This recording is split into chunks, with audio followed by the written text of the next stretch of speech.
அதிரடி கேள்விகள், அனல் பறக்கும் பதில்கள். திராவிடர் விடுதலை கழகத்தின் கோவை மாவட்ட செயலாளரும் பெரியாரிய சிந்தனையாளருமான தோழர் யாழ் வெள்ளியங்கிரி அவர்களுடன் ஒரு சந்திப்பு. இது திராவிட முழக்கம்.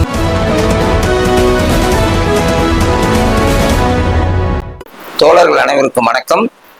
டெக்கான் செய்தி ஊடகத்தின் மூலமாக பல்வேறு செய்திகளை, கருத்துக்களை உங்களோடு பகிர்ந்து கொள்வதில் மகிழ்கிறேன். திராவிடம் ஏன் என்கின்ற கேள்வி தொடர்ந்து எழுப்பப்படுகிறது. திராவிட மாடல் என்கின்ற கேள்வியும் எழுப்பப்படுகிறது. திராவிடம் என்றால் இந்த மண்ணை சார்ந்த பகுதியை குறிக்கின்ற பகுதியாக நாம் திராவிடம் என்கின்ற பகுதியை குறிவாக சொல்லிக் கொண்டு இருக்கின்றோம். ஏன் என்று சொன்னால், இன்றைக்கு தமிழ் தேசியம் என்கின்ற போர்வையில் பல பேர் திராவிடம் என்றால் ஆந்திரா, கேரளா, கர்நாடகா எல்லாம் உள்ளடக்கியதுதானே திராவிடம் என்று சொல்லிக் கொண்டு இருக்கிறார்கள். பெரியார் சொன்னது என்பதும், பெரியாருக்கு முன்னால் சொன்னவர்கள் என்பதும், திராவிடம் என்பது இந்த மண்ணிலே நமக்கு பெயர் தான் திராவிடம், இந்த மண்ணுக்கும் மக்களுக்குமான பெயர் தான் திராவிடம். அப்படி இல்லை, இவர்களை நாம் தமிழர்கள் என்று சொல்லிக் கொண்டாலும் கூட இங்கே மந்தேரிகளாக இருக்கக்கூடிய பார்ப்பனர்கள் தங்களையும் தமிழர்கள் என்று சொல்லிக்கொள்ள ஏகப்பட்ட காரணங்களும், அவர்கள் நம்மோடு கலந்து மேலும் நம்மை அடிமைப்படுத்துவதற்கான வாய்ப்புகளும் இருக்கிறது. ஏன் திராவிடம் என்று சொன்னால், நாம் திராவிட மொழி மக்கள், திராவிடத்தை நாம் தூக்கி பிடித்துக் கொண்டு திராவிட மக்களுக்கான கலாச்சாரத்தையும் நம்முடைய பண்பாட்டையும் காக்க வேண்டும்.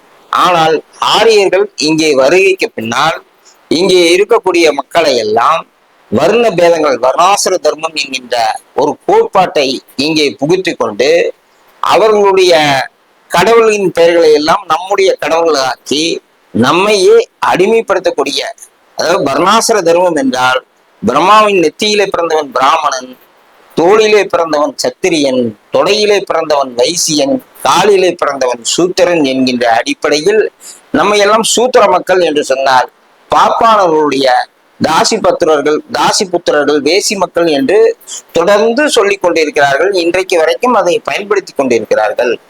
ஆனால் திராவிடர்கள் என்கின்ற காரணத்தினால் அதை நாம் புறக்கணிக்க வேண்டும். புறக்கணிப்பதற்காகவே இந்த திராவிட மாடல் ஆட்சியையும் திராவிடத்தையும் நாம் காக்க வேண்டிய ஒரு பொறுப்பிலே இருந்து கொண்டிருக்கிறோம். ஆனால் அவர்கள் பல்வேறு சூழ்ச்சிகளை வைத்துக் கொண்டு, இந்த மத கோட்பாட்டை வைத்துக் கொண்டு, இந்த மதத்தின் பெயரால், கடவுளின் பெயரால் நம்ம எல்லாம் தமிழர்கள் என்று சொல்லக்கூடிய பல்வேறு அடிமைகளையும் வைத்துக் கொண்டு நம்மை இந்த திராவிடத்தன்மையை தேவையில்லை, திராவிடர்களால் தான் நாம் வீழ்ந்தோம் என்று சொல்லிக் கொண்டிருக்கிறார்கள். இங்கே நமக்கு முன்னால் போராடிய நீதி கட்சி தலைவர்களிலே இருந்து, திராவிட இயக்க தலைவர்களிலே இருந்து நம்மை வழிநடத்தி நம்முடைய கல்விக்கும், நம்முடைய பொருளாதார மேம்பாட்டுக்கும், நம்முடைய வளர்ச்சிக்கும் இந்த திராவிட இயக்கங்கள் தான் பாடுபட்டு இருக்கிறது, போராடி கொண்டு இருக்கிறது. அந்த போராட்டங்களையும் அதனால் நாம் பெற்ற பயன்களையும் இன்னும் நாம் அனுபவித்துக் கொண்டு, யாரால் பெற்றோமோ அவர்களையே நாம் எதிர்க்கின்ற ஒரு சூழலை நாம் இன்றைக்கு நம்மை பயன்படுத்த அவர்கள் பார்க்கிறார்கள். இதை முற்றிலும் புறந்தள்ளி நாம் திராவிடர்கள் என்பதை நிலைநாட்டுவோம், நிலைநிறுத்துவோம், இந்த திராவிட மாடல் ஆட்சிக்கு துணை நிற்போம் என்று நான் கூறுகிறேன். சீமான் எங்கள் வீட்டு பிள்ளையா என்கின்ற கேள்வியை நீங்கள் கேட்கிறீர்கள். எங்கள் வீட்டு பிள்ளைதான் சீமான், நாங்கள் இல்லை என்று சொல்லவில்லை. சீமானை வளர்த்து விட்டவர்களும் நாங்கள் தான். சீமானை இந்த மண்ணுக்கு, இந்த மக்களுக்கு அறிமுகப்படுத்தியதும் நாங்கள் தான். சீமானுக்காக பல்வேறு பிரச்சனைகளை சந்தித்தவர்களும் நாங்கள் தான். அந்த சீமான் உண்மையாகவும் உறுதியாகவும் இல்லாமல் இன்றைக்கு ஈழ பிரச்சனையில, ஈழ போராட்டத்தில இங்கே எடுக்கப்பட்ட சில முடிவுகளை அவர் கூட நின்று போராட்டத்தில் கலந்து கொண்டது கூட உண்மையாகத்தான் இருந்தது. ஆனால் அதற்கு பின்னால் அவர் சிலர் சூழ்ச்சிகளாலும் சில பொய்யர்களாலும் அவர் ஆக்கப்பட்டு இன்றைக்கு அவர் ஒரு கைக்கூலியாக தான் மாறியிருக்கிறார். அப்போ நம்ம வீட்டு பிள்ளையா என்கின்ற சந்தேகம் நமக்கு ஏற்படும். அவர் இன்றைக்கு செயல்படுகின்ற செயல்பாடு அனைத்தும் முட்டாள்தனமாக, அதாவது இங்கே மதவாத சக்திகள் உருவாவதற்கு அவர்கள் செய்கின்ற நடவடிக்கைகளுக்கெல்லாம் துணை போகின்ற விதமாக இந்த மக்களுக்கான ஆட்சியை, இந்த மக்களுக்கான செயல் திட்டங்களை அத்தனையும் அவர் எதிர்க்கிறார். ஒன்றை நீங்கள் நினைத்து பார்ப்பீர்கள் என்று சொன்னால், பெண்களுக்கு இலவசமாக பேருந்துகளில் பயணம் செய்யக்கூடிய ஒரு வசதியை இந்த அரசு ஏற்படுத்தி கொடுத்த பொழுது உடனடியாக அவர் நான் பஸ்ல இலவசமா போறதுக்கு உங்களிடம் கேட்டனா என்று சொல்லுகிறார். அடுத்ததாக தமிழகத்தினுடைய முதல்வர் அவர்கள் மாதம் 1000 ரூபாய் பெண்களுக்கான உரிமை தொகை கொடுப்பேன் என்று சொன்னவுடன் நீ எதற்காக கேட்கிறாய்? நீ 60 லட்சம் ரூபாய் கார்ல போகிற, நீ பேருந்துல பயணம் பண்ணினது இல்ல, விவசாயிகளுக்காக நான் தான் போராடுறேன், விவசாயிகளுக்கான அத்தனை சின்னம் எனக்குத்தான் வேணும் அப்படின்னு சொல்ற, என்ன செய்திருக்கிறாய் இந்த தமிழக மக்களுக்கு? கலைஞர் அவர்கள் விவசாயிகளுக்கு இலவச மின்சாரம் கொடுத்திருக்கிறார். விவசாயிகளுடைய கடனை முழுமையாக தள்ளுபடி செய்திருக்கிறார். விவசாயிகளுக்கான மானியங்கள் நிறைய செய்திருக்கிறார். ஆனால் இந்த திட்டங்கள், அவங்களுடைய பயன் அடைந்த அத்தனை திட்டங்களுக்கும் செய்தவர் கலைஞர். இவர் இதுவரைக்கும் விவசாயிகளுக்கு எந்த விதமான சம்பந்தம் இல்லை. இவரால் என்ன செய்ய முடியும்? ஒன்றுமே செய்யாமல் நான் கேட்டனா இலவச உணவு போட்டா அதை நான் கேட்டனா அப்படிங்கிற, 1 ரூபாய்க்கு அரிசி போட்டா பிச்சைக்காரர்களாக்கிட்டாங்கன்னு சொல்லிட்டு இருக்கிறார். இன்றைக்கு இந்தியா முழுவதும் இருக்கக்கூடிய மாநிலங்களிலேயே தமிழகத்துலதான் முதல்ல ரேஷன் கார்டுன்னு ஒண்ணு கொண்டு வந்து, அந்த ரேஷன் கார்டு மூலியமாக இங்க இருக்கக்கூடிய அனைத்து ஒடுக்கப்பட்ட அடக்கப்பட்ட மக்களுக்கும் அந்த ரேஷன் கார்டுகளை கொண்டு போய் கொடுத்து குறைந்த விலையில உணவுப் பொருட்களை வழங்கி, இன்றைக்கு மாதந்தோறும் 20 கிலோ 15 கிலோ அரிசியை கொடுத்து அந்த பாமர மக்கள் எல்லாம் அதை வாங்கி சாப்பிடுகின்ற ஒரு சூழலை இந்தியாவில் யாருமே செய்யல. தமிழகம் மட்டும்தான் செஞ்சது. இந்தியாவுல தமிழ்நாடு ரேஷன் கார்டு கொடுத்ததுக்கு பின்னாலதான் இன்றைக்கு இந்தியா முழுவதும் அந்த ரேஷன் கார்டை கொடுக்கக்கூடிய ஒரு சூழல் வந்திருக்கிறது. இன்னும் வெகு மாநிலங்கள்ல அந்த திட்டமே இல்லை.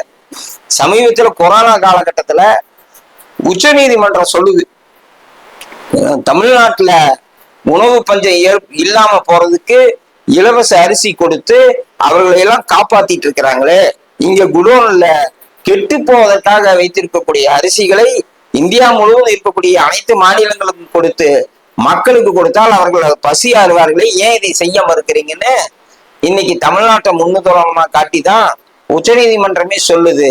ஆனா இதுவரைக்கும் எந்த செயலும் செய்யாமல், எப்படி உனக்கு இவ்வளவு வருவாய் வருகிறது, எப்படி உனக்கு இவ்வளவு வசதியாக வாழ்கிறாய் என்பதை கூட தெரியாம திமுக அரசை குற்றம் சாட்டி அதை இங்க இருக்கக்கூடிய மதவாத சக்திகளுக்கு துணை போகி கொண்டிருக்கிறவர் தான் எங்க வீட்டு பிள்ளை சீமான். அவர் எங்க வீட்டு பிள்ளையா இருந்தாலும் குற்றம் செய்யும் பொழுதும் தவறு செய்யும் பொழுதும் அதை குற்றமாக சுட்டி காட்ட வேண்டியது எங்களுடைய கடமை. அதை நாங்கள் இப்பொழுது செய்து கொண்டிருக்கிறோம். அண்ணாமலையை பார்த்து பயமா? எங்களுக்கு சிரிப்பு தான் வருகிறது. அண்ணாமலையாக இருந்தாலும் சீமானாக இருந்தாலும் 2 பேரும் ஒரே வேலையைத்தான் செய்கிறார்கள். இன்றைக்கு என்னமோ தெரியவில்லை, 2 பேருமே தாடியை வைத்துக் கொண்டு பத்திரிகையாளர்களை சந்தித்து கோமாளி வேஷம் போட்டுக் கொண்டுதான் இருக்கிறார்கள். இந்த முறை அண்ணாமலை தான் ஆட்சி அமைக்க போகிறார் என்று அவரே கூறிக்கொண்டு அவரே சிரித்துக் கொண்டு சென்று கொண்டிருக்கிறார்கள். அப்படி அண்ணாமலையை பார்த்து பயப்பட வேண்டிய அவசியம் இங்க இருக்கக்கூடிய எந்த திராவிட இயக்கங்களுக்கும் கிடையாது. அதை நன்றாக புரிந்து கொள்ள வேண்டும். அவர் பேசிய பேச்சுக்கள் அனைத்துமே வாய்க்கு வந்ததை அப்படியே பேசி உளறிக்கொண்டு போய்கொண்டே இருக்கிறார். அவர் என்ன செய்து கொண்டே இருக்கிறார்? ஒரு நடைபயணம் வருகிறார். அந்த நடைபயணத்தை நாங்க எத்தனையோ நடைபயணத்தை பார்த்திருக்கிறோம். கன்னியாகுமரியிலிருந்து சென்னை வரைக்கும் வைகோ நடைபயணம் போயிருக்கிறாரு, அதையும் பார்த்திருக்கிறோம். அஞ்சானஞ்சன் அழகிரி மதுரையிலிருந்து திருச்செந்தூர்ல இருந்து சென்னை போனார், அதை எத்தனையோ நடைபயணங்களை பார்த்திருக்கிறோம். ஆனால் இவருடைய நடைபயணம் தான் மிக சிறந்த ஒரு நடைபயணம். 1 கிலோமீட்டர் நடந்து வருவார், அறை எடுத்து தங்கிக் கொள்வார், அடுத்த நாள் வேற ஊர்ல நிகழ்ச்சியில கலந்து கொண்டு இருப்பார். அதுக்கப்புறம் 1 வாரம் கழிச்சு அந்த இடத்துக்கு வருவார், மறுபடியும் எந்த ஊருக்கு போய் சேரணும்னா அந்த ஊர்ல இருந்து பிரச்சாரத்தை 1 கிலோமீட்டரை நடத்துவார், அந்த ஊருக்குள்ள ரவுண்டு. இதுதான் அவருடைய நடைபயணமானது. நடைபயணத்தின் மூலியமாக என்ன கருத்துக்களை சொல்லுகிறார், இந்த மக்களை எப்படி திரட்டுகிறார், கொள்கை என்ன சொல்லுகிறார் என்றால் ஒன்றும் இல்லை. என்ன சொல்ல, திமுக மீது முறையான குற்றச்சாட்டுகளை ஏதாவது சொல்லுவார் என்று பார்த்தாலும் கூட கிடையாது. அவருக்கு வாய்க்கு வந்தது ஏதாவது சொல்லுவதும், கோவில்களை பற்றி பேசுவதும், கடவுள்களை பற்றி பேசுவதும், இதுதான் அவருடைய வழக்கமா இருக்கு. மொத்தமா பிஜேபியினால அவங்க இந்த கடவுளை வைத்துக் கொண்டு அரசியல் செய்யக்கூடியவர்களாகத்தான் இருக்கிறாங்க. இன்னைக்கு இந்த மாநிலத்துல மட்டுமல்ல, வட மாநிலங்களில் கூட நாங்கள் வெற்றி பெற்று 400 இடங்களை கைப்பற்றுவோம் என்று சொல்கிறார்கள். முற்றிலுமாக இந்தியா முழுவதும் இருக்கக்கூடிய சூழலை வேறு. குறிப்பாக தமிழகத்தில், தென்னாட்டில், அது கர்நாடகா, ஆந்திரா, கேரளா, தமிழ்நாடு, குறிப்பா தமிழ்நாடு, கேரளாக்குள்ள காலை வைக்க முடியாது என்கின்ற ஒரு சூழல் தான் இன்னைக்கு இருக்கிறது. இன்றைக்கு நடந்திருக்கக்கூடிய ஒரு சம்பவம் கூட என்னென்ன என்று பார்த்தால், திராவிட இயக்கமாக தன்னை அடையாளப்படுத்தி கொண்டிருக்கக்கூடிய நடிகர் சத்யராஜ் அவர்களுடைய மகளை போய் சந்தித்து அவர்களிடம் உங்களுக்கு ஒரு கோவையில ஒரு தொகுதியை உங்களுக்கு தருகிறோம், நீங்கள் கட்சியில் சேர்ந்து எம்பி பதவிக்கு நீங்க போட்டியிட வேண்டும் என்று வேண்டுகோள் விடுத்திருக்கிறார்கள். இதிலிருந்து தெரிந்து கொள்ள வேண்டும் பிஜேபியினுடைய வளர்ச்சி தமிழகத்தில் எப்படி இருக்கிறது என்று. கட்சியிலே இல்லாத ஒரு நபரை, திராவிட இயக்க சிந்தனையோடு இருக்கக்கூடிய ஒரு குடும்பத்தில் போய் தனக்கு சீட்டு தருகிறேன், நீங்கள் கட்சியில் இணையுங்கள் என்று சொன்னால், அவர்கள் கூடுகின்ற கூட்டத்திலும் சரி, வருகின்ற மக்களும் சரி, அவர்கள் மீது இவர்கள் எவ்வளவு நம்பிக்கை வைத்திருக்கிறார்கள், எவ்வளவு பேர் இருக்கிறார்கள் என்பதை நாம் புரிந்து கொள்ள வேண்டும். 1550 இறந்து போனவர்களை எல்லாம் 1948 இங்க காளியம்மன் கோயிலோ கும்பகாளியம்மன் கோயிலோ சாமி கும்பிட்டு போனார்னு சொல்ற அளவுக்கு அவர்களுடைய அறிவு வளர்ச்சி இருக்கிறது. அதை பற்றி நாம் கவலைப்பட தேவையில்லை. அவர் ஒரு கோமாளி பப்புவாக இந்த மண்ணில வலம் வந்து கொண்டிருக்கிறார் என்பதுதான் மக்களுடைய கருத்தாக இருக்கிறது. அண்ணாமலை ஆட்சிக்கு வந்தால் அறநிலைத்துறையே இருக்காது என்று இப்பொழுது அண்ணாமலை அவர்கள் பேசிக் கொண்டிருக்கிறார். ஆனால் அவர்கள் ஆட்சி செய்யக்கூடிய மாநிலமான குஜராத்திலும் அருகாமையிலே இருக்கக்கூடிய பாண்டிச்சேரியிலும் அறநிலைத்துறை கட்டுப்பாட்டில் தான் அங்கே எல்லாம் இருக்கிறது. அப்படி நீங்கள் செய்ய வேண்டும் என்று சொன்னால் உங்களுடைய ஆட்சி இப்பொழுது இருக்கக்கூடிய மாநிலங்களே அந்த அறநிலைத்துறையை எடுத்திருக்கலாம். இதே போலதான் மது விலக்கையும் சொல்வார்கள். ஆனால் குஜராத்திலையும் இருக்கிறது, பாண்டிச்சேரியிலும் இருக்கிறது மது விலக்கு. அதை அவர்கள் ஆட்சி செய்யக்கூடிய பகுதியில் அவர்கள் அப்புறப்படுத்த மாட்டார்கள். இது நடக்காத ஒன்றுதான். போகாத ஊருக்கு வழி சொல்லுவார்கள் என்று சொல்வதை போல இவர்கள் ஆட்சிக்கு வந்தால் அறநிலைத்துறையை எடுத்து விடுவோம் என்கிறார்கள். முதலில் ஆட்சிக்கு வரட்டும், அப்புறம் பார்க்கலாம். ஆனால் அறநிலைத்துறை ஏன் தேவை என்று சொல்கிறோம் என்று சொன்னால், கலைஞர் அவர்கள் பராசக்தியிலே வசனம் எழுதிய போலதான், கோயில் கொடியவர்களின் கூடாரமாக கூடாது, அது அனைத்து மக்களுக்குமான கோயில்களாக இருக்க வேண்டும் தான். எனக்கு கடவுள் நம்பிக்கை இல்லை என்பது என்னுடைய கொள்கை. ஆனால் கடவுள் நம்பிக்கை இருக்கக்கூடியவர்கள் அனைவரும் கோவிலுக்குள் சென்று அவர்கள் நம்புகின்ற அந்த கடவுளை வணங்க வேண்டும் என்பதும் எங்களுடைய கோரிக்கை. இந்த நாட்டில் இருக்கக்கூடிய கோயில்களில் எல்லாம் இந்த மக்களை கொண்டு போய் நிறுத்தி கடவுளை வணங்குவதற்கான உரிமையை பெற்று கொடுத்த இயக்கம் தான் இந்த திராவிட இயக்கம். இது நீதி கட்சி ஆட்சி காலத்திலே இதை கண்டறிந்து அந்த நீதி கட்சியினுடைய தலைவர்கள் இந்த அறநிலையத்துறையை கொண்டு வந்து இந்த மக்களுக்கு, அந்த கடவுள் நம்பிக்கையுள்ள மக்களுக்கு வழிபடுவதற்கான உரிமையை பெற்று தந்தார்கள். கோபுரங்கள் கட்டி வைத்ததற்கு காரணமே இங்கு இருக்கக்கூடிய சூத்திரர்கள் கோவிலுக்குள் போகக்கூடாது, போனால் தீட்டாகிவிடும் என்று சொல்லிதான் கோபுரங்களையே கட்டி வைத்தார்கள். அந்த கோபுரத்தை மட்டும் நீங்கள் பார்த்து தரிசித்தால் போதும், மேலே இருக்கக்கூடிய கலசத்தையும் கோவிலுக்குள்ளும் நீங்கள் வரக்கூடாது என்று பார்ப்பனர்கள் செய்த அந்த சூழ்ச்சியான தந்திரங்களை எல்லாம் முறியடித்தவர் தந்தை பெரியாரும் பேரறிஞர் அண்ணாவும் கலைஞராகவும் தான் இந்த நாட்டிலே இருப்பார்கள். அப்படி அவர்கள் உள்ளே செல்வதற்கான உரிமைகளை பெற்றுத்தந்ததில் மிகப்பெரிய பங்கு புத்தூசு குருசாமி என்கின்ற பெரியாருக்கு அடுத்த கட்ட தலைவராக இருந்தவராலேயே நிறைவேற்றப்பட்டிருக்கும். ஏனால் ஒவ்வொரு கோவிலும் தினந்தோறும் உள்நுழைவு போராட்டம் நடத்துவார். அப்படி நடத்துவதனால் அவர்கள் தினமும் ஒரு கோயிலுக்கு கும்பாபிஷேகம் செய்ய வேண்டிய ஒரு சூழல் தீட்டாகிவிட்டது என்கின்ற ஒரு சூழலை ஏற்படுத்துவார். அதனால் கோவிலுக்குள் ஒரு கருவறையை கட்டி வைத்துக் கொண்டு இதற்குள் நீங்க வர வேண்டாம், கோயிலுக்குள் வரலாம் என்று நம்ம எல்லாம் அந்த கோயிலுக்குள் நம் மக்களை எல்லாம் அனுமதித்தார்கள். அதன் மூலமாக தான் அதனுடைய பயனை நம் மக்கள் அனுபவித்தார்கள்.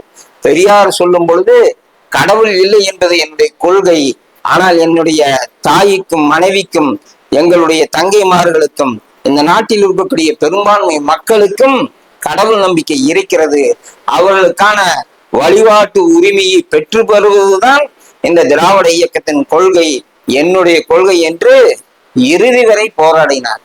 அம்மையார் ஜெயலலிதா அவர்கள் ஆட்சியிலே இருக்கும் பொழுது இந்த அறநிலைத்துறையை எடுக்க வேண்டும் என்று சொல்லி பத்திரிகையாளர் சோ மூலியமாக ஜெயலலிதாவுக்கு தூது அனுப்பினார்கள். அப்படி தூது அனுப்பிய பொழுது ஜெயலலிதா அவர்களும் இந்த கோயில்கள் உள்ள எல்லாம் அறநிலைத்துறையை எடுத்து அதை தனியாருக்கு இவர்களுக்கு கொடுக்க வேண்டும் என்று சொன்ன பொழுது அதை யாரிடம் கொடுப்பது? அறநிலைத்துறை இருக்கும் வரை அரசாங்கம் அந்த கோவில்களை எல்லாம் பராமரிக்கும், பார்த்து கொள்ளும், எல்லா வேலைக்கும் ஆட்களை போடும், அவர்களுக்குரிய பாதுகாப்புகளை ஏற்பாடு கொடுக்கும், எல்லாம் செய்து கொடுப்பார்கள்.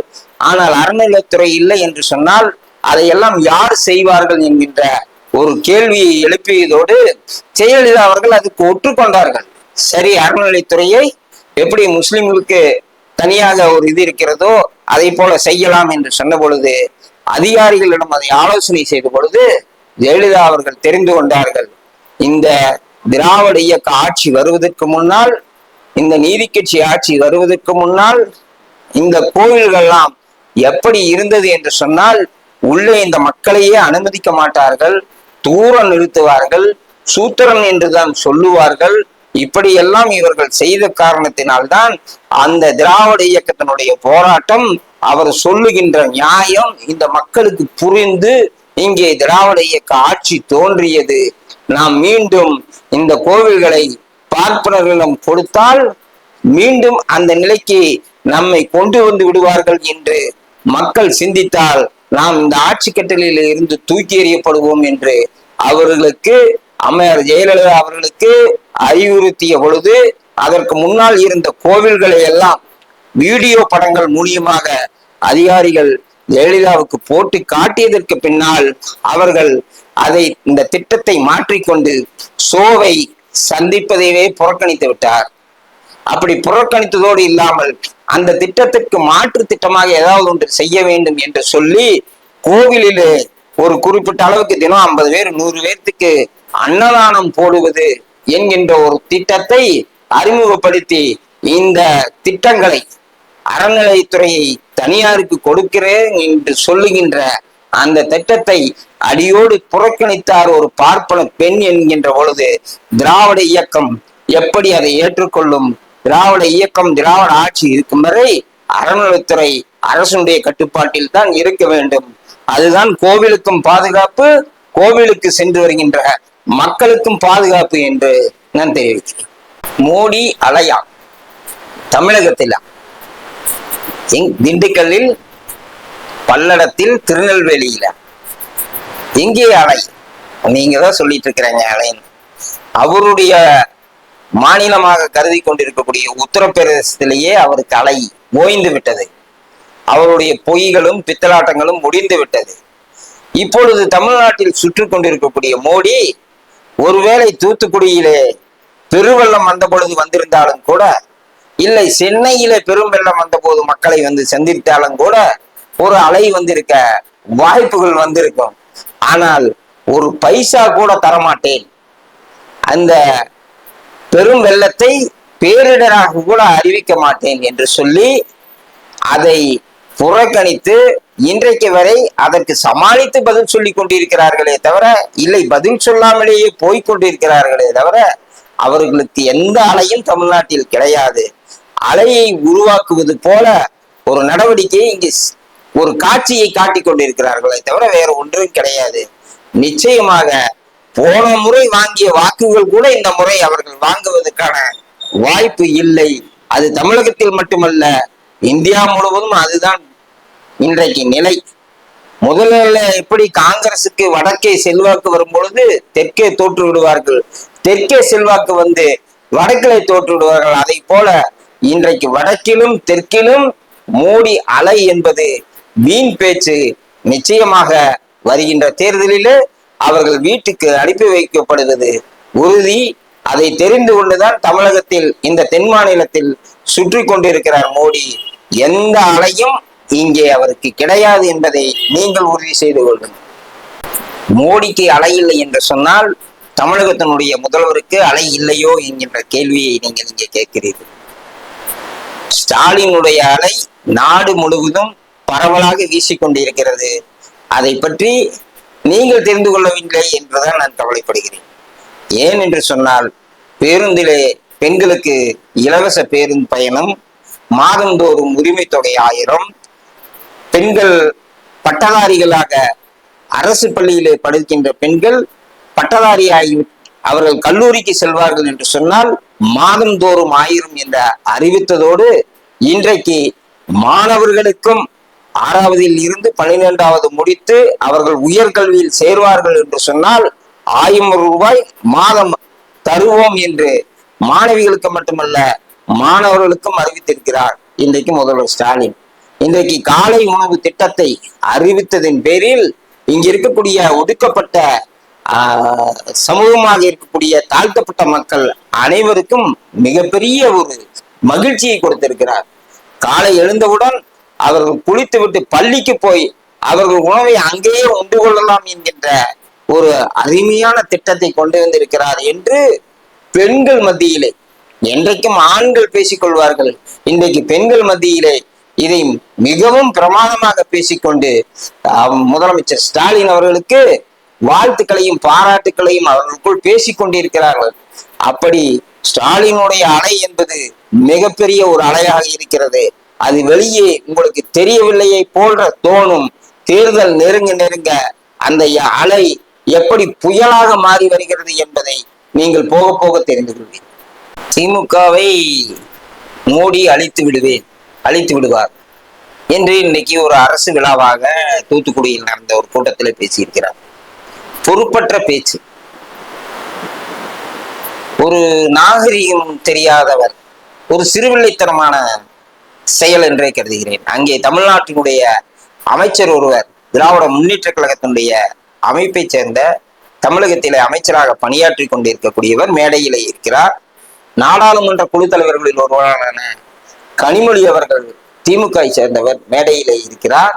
இவர்களை எல்லாம் மேடையிலே அமர்த்தி கொண்டு, நல்ல வேளை தமிழகத்தினுடைய முதல்வர் ஸ்டாலின் அவர்கள் மேடையில இருந்திருந்தாலும் கூட இந்த மாதிரி அவர் பேசி இருந்தாலும் நம்ம ஆச்சரியப்படுவதற்கு இல்லை. யார் மேலே இருக்கிறார்கள் என்று, என்ன நிகழ்ச்சி என்று கூட தெரியாமல் அவர் எழுதி கொடுப்பதை பேசுகிறார். அதான் முன்னால ஒண்ணு வச்சிருக்காங்க, அதுல ஓடிட்டு இருக்கோம். அதை பார்த்தேன். ஒருவேளை அண்ணாமலை எழுதி கொடுத்திருப்பாரோ என்னமோ தெரியல, அது பார்த்து பேசினாரா என்னன்னு தெரியல. அவர் பாட்டுல இது ஏதோ அரசியல் மேடை என்று கருதி திமுகவை அழித்து விடுவேன் என்று சொல்லி இருக்கிறார். திமுகவை அந்த விழாவில் சொல்லி இருக்கிறார் என்பது மிகப்பெரிய ஒரு குற்றச்சாட்டாகத்தான் நம்ம அதை பார்க்கிறோம். ஆனால் திமுகவை அழித்து விடுவதற்கு மோடி அல்ல, இன்னும் பல மோடிகள் வந்தாலும் நடக்காது. ஆனால் திமுகவை அழித்து விடுவேன் என்று சொன்னவர்களுக்கெல்லாம் திமுகவினுடைய தலைவர் கலைஞர் அவர்கள் மலர் வளையம் வைத்து விட்டுத்தான் அவர் மறைந்திருக்கிறார். அவருடைய வயது மூப்பின் காரணமாக அவர் மறைந்திருக்கிறார். அதனால் திமுகவை அழிப்பதற்கு மோடி மட்டுமல்ல, பாரதிய ஜனதா கட்சியில பிறந்த எவனாலும் முடியாது என்பதை இந்த நேரத்தில் சொல்லிக்கிறேன். பெரியாரின் மீது பெண்களுக்கு வெறுப்பா? எந்த பெண்கள் எங்களுக்கு பெரியார் மீது வெறுப்பு, பெரியார் இந்த மண்ணுக்கு ஆகாது, எங்களுக்கு எதிரி என்று எந்த பெண்கள் சொல்லி இருக்கிறார்கள்? இதுவரைக்கும் அப்படி சொன்ன பெண்களை நான் காணவே இல்லை. பக்தி என்பது தனி சொத்து, ஒழுக்கம் என்பது பொது சொத்து. நீ பக்தியை உன் கோவிலிலும் உன் வீட்டிலேயும் வைத்துக் கொள்ள வேண்டும். ஒழுக்கம் என்பதை தெருவிலை வைத்துக் கொள்ள வேண்டும். பக்தி இருந்தாலும் இல்லாவிட்டாலும் ஒழுக்கம் இல்லை என்று சொன்னால் இந்த மக்களுக்கு அது கேடாக போய் முடியும் என்பதுதான் என்னுடைய கருத்து. ஆனால் பெண்கள் எங்கேயும் பெரியாரை எதிர்த்ததாக இதுவரை கிடையாது. அவர்கள் கோவிலுக்கு போவார்கள், வணங்குவார்கள், வருவார்கள். பெண்கள் மட்டுமல்ல, ஆண்களும் அப்படித்தான். அப்படியானால் இந்துக்கள், பெண் கடவுளை நம்புகின்றவர்கள் யாருமே பெரிய திராவிட முன்னேற்ற கழகத்துக்கு வாக்களித்தது இல்லையா? தந்தை பெரியாருடைய வழியிலே நான் கடவுள் மறுப்பாளன் என்று சொல்லிதான் கலைஞர் இறுதி வரை பயணித்திருக்கிறார். அப்ப திமுகவுக்கு யாருமே வாக்களித்தது இல்லையா? வாக்களித்தவர்கள் பூரா பெண்களும் நாத்திகர்களா? இல்லையே, அவர்கள் பக்தர்கள் தான். பக்தி என்பது தனி. அதை அவர்களுடைய நம்பிக்கை, அவர்களுடைய இஷ்டம், அவர்கள் செயல்படுத்திக் கொள்ளட்டும் என்றுதான் இருக்கிறார்கள். இருந்தாலும் எங்களை போன்றவர்களுக்கு ஒரு வருத்தம் இருக்கிறது. இன்றைக்கு உலகம் முழுவதும் இருக்கக்கூடிய பெண்ணிய போராளிகள், பெண்களுக்கான உரிமை, பெண்களினுடைய உரிமைக்கான ஒரு இயக்கம் இருக்கிறது. அந்த பெண்கள் உலகம் முழுவதும் இருக்கக்கூடிய பெண்களை எல்லாம் ஒருங்கிணைத்து உலகத்தில் எங்கே எந்த பெண்களுக்கு பாதிப்பு ஏற்பட்டாலும் கூட அந்த பெண்களுடைய பாதிப்பு அந்த நாட்டின் நீதிமன்றத்தின் மூலியமாக இல்லாட்டி சர்வதேச நீதிமன்றத்தின் மூலியமாக அவர்களுக்கு உரிமையை பெற்று தருவார்கள். அந்த சர்வதேச பெண்கள் அமைப்பு எந்த நாட்டில் வருடந்தோறும் ஒரு மாநாடு கூட்டுவார்கள். அது எந்த நாட்டில் கூட்டினாலும் முதல் தீர்மானமாக உலகத்திலே பெண்களுக்காக யோசித்தவர், பெண்களுக்காக சிந்தித்தவர், பெண் விடுதலையை பேணியவர், ஒரு ஆணாக பிறந்து பெண்களுக்காக உழைத்தவர் தந்தை பெரியாருக்கு நன்றி என்கின்ற தீர்மானத்தை அவர்கள் முன்மொழித்து விட்டுதான் அடுத்த கட்ட பெண்ணுரிமைகளை பற்றியே பேசுகிறார்கள் என்று சொன்னால், அந்த அளவுக்கு இங்கு இருக்கக்கூடிய பெண்கள் இல்லை என்கின்ற வருத்தம் இருந்தாலும் கூட பெண்களுக்காக போராடியவரும் பேசியவரும் பெரியார் என்பது பக்தியுள்ள பெண்கள் இங்கே கூறுவார்களே தவிர பெரியாரின் மீது எந்த பெண்களும் வெறுப்பை காட்ட மாட்டார். இந்த கொங்கு பகுதியில், இந்த கோவை மண்டல பகுதியிலே பிஜேபிக்கு நிறைய ஆதரவு இருப்பதை போலவும் இங்கே திமுகவுக்கு ஒரு இழப்பு, பாதிப்பு ஏற்படுவது போலவும் இங்கே நீங்கள் கேள்விகளை கேட்கிறீர்கள். அப்படி ஒரு ஒரு பிம்பத்தை தான் நீங்கள் ஏற்படுத்துகின்றீர்கள். அப்படி எந்த விதமான இதுவும் கிடையாது. அப்படி இருந்தாலும் கூட நீங்கள் சொல்லுவது பொய்யில்லை என்கின்ற முறையில சிலர் அந்த மாதிரியான கொங்கு பகுதியிலே இந்த பாரதிய ஜனதா கட்சிக்கு ஆதரவாக அவர்கள் செயல்பட்டு கொண்டிருந்தாலும் அவர்கள் சிந்தனைகளாக நான் சிலவற்றை உங்களிடையே பகிர்ந்து கொள்ள விரும்புகிறேன். ஏன் என்று சொன்னால், இந்த நாட்டிலே தமிழகத்திலே பிரிட்டிஷ்காரனுடைய ஆட்சி காலகட்டத்திலேயே பிற்படுத்தப்பட்டவர்களுக்கு இடஒதுக்கீடு வழங்க வேண்டும் என்று, தாழ்த்தப்பட்டவர்களுக்கும் இடஒதுக்கீடு வழங்க வேண்டும் வழங்கி வந்தது நீதி கட்சி ஆட்சியிலே தான். அந்த நீதி கட்சி ஆட்சியிலே வழங்கப்பட்ட அந்த இடஒதுக்கீடு என்பது இங்கே தாழ்த்தி வைக்கப்பட்டிருக்கக்கூடிய மக்களையும் பின்னோக்கி பிற்படுத்தப்பட்ட மக்களையும் முன்னேற்ற வேண்டும் என்கிறதற்காக அவர்கள் கொண்டு வந்த திட்டம் தான் அந்த திட்டம். இதை தந்தை பெரியார் அவர்கள் தொடர்ந்து பேசி வந்திருப்பார். காங்கிரஸ் கட்சியினுடைய தலைவராக இருந்த பெரியார் அவர்கள் காங்கிரசிலே இருந்து வெளியே வருவதற்கு கூட இந்த வகுப்பு வாரி பிரதிநிதித்துவம், இடஒதுக்கீடு, ஒவ்வொரு வகுப்பாருக்கும் இடத்தை பங்கிட்டு கொடுத்து அனைவரையும் மேலே கொண்டு வர வேண்டும் என்று சொல்வதற்காகத்தான் காங்கிரஸ் கட்சியினுடைய தலைவர் பதவியில் இருந்தே அவர் தூக்கி எறிந்து விட்டு வெளியே வருவார். அப்படி வந்து தமிழகத்தில இந்தியா விடுதலை அடைந்த பிறகு இங்கே இருக்கக்கூடிய பார்ப்பனர்கள் எல்லாம் சேர்ந்து இந்தியா முழுவதும் இருக்கக்கூடிய மக்கள், இந்துக்கள் தான் இங்கே இடஒதுக்கீடு என்கின்ற ஒன்றை கொண்டு வரக்கூடாது என்று சொல்லி, அதோடு அவர்கள் வெள்ளையர்கள் வெளியேறியதற்கு பின்னால் ஒட்டுமொத்த இடஒதுக்கீட்டையும் புறக்கணித்தார்கள். அதை எடுத்து விட்டார்கள். அந்த திட்டத்தையே அவர்கள் எடுத்து விட்டார்கள். தமிழகத்தில் மட்டும்தான் இந்த இடஒதுக்கீடு இருந்ததே தவிர இந்தியாவில் வேறு எந்த மாநிலத்திலும் இந்த சிந்தனையே கிடையாது. அப்ப தமிழகத்தில் எடுக்க வேண்டும் என்பதற்காகத்தான் அவர்கள் இந்த திட்டத்தையே எடுத்தார்கள். அதற்கு பின்னால் கடுமையாக போராடி நாங்கள் வெள்ளைக்காரர்கள் ஆட்சி காலத்திலேயே இந்த திட்டம் இருந்தது, அந்த திட்டத்தை கொண்டு வர வேண்டும் என்று சொல்லி மீண்டும் இந்த திட்டத்தை கொண்டு வந்தார்கள். அந்த திட்டம் படிப்படியாக இடஒதுக்கீட்டினுடைய வளர்ச்சியை கொண்டு வந்தது. இந்த திட்டத்தினுடைய வளர்ச்சியிலே பெரும்பகுதி நம் மக்கள் எல்லாரும் படித்தார்கள், பட்டதாரி ஆனார்கள், மருத்துவர் ஆனார்கள், இன்ஜின் பொறியாளர்கள் ஆனார்கள். இப்படியெல்லாம் இருப்பதை அவர்களால் தாங்கிக் கொள்ளவே முடியவில்லை.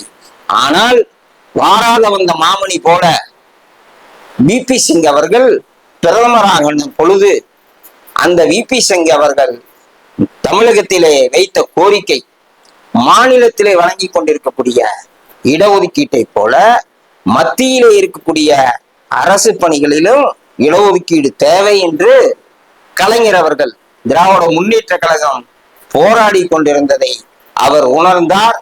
அந்த போராட்டம் தமிழகத்துக்கு மட்டுமல்ல இந்தியா முழுவதும் கொண்டு வர வேண்டும் என்று விபி சிங் விரும்பினார்.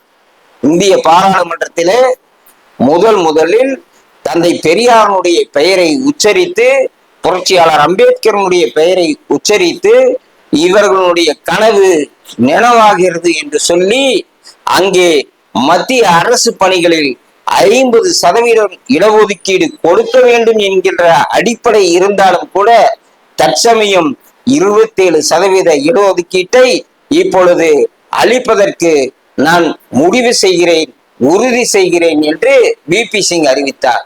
இது எந்த அடிப்படையில் அறிவித்தார் என்று சொன்னால், இடஒதுக்கீடு இந்த நாட்டில் தேவையா இல்லையா என்கின்ற ஒரு விவாதம் வந்த பொழுது மண்டல் அவர்களை அழைத்து, மண்டலனுடைய குழுவினுடைய தலைமையிலே இந்தியா முழுவதும் சுற்றுப்பயணம் செய்து இந்த நாட்டில் இருக்கக்கூடிய மக்களுக்கு இடஒதுக்கீடு தேவையா இல்லையா என்பதை ஆய்வு செய்து சப்மிட் பாராளுமன்றத்தில் உங்கள் அறிக்கையை தாக்கல் செய்யுங்கள் என்று சொன்ன பொழுது அந்த குழு இந்தியா முழுவதும் சுற்றுப்பயணம் செய்தது.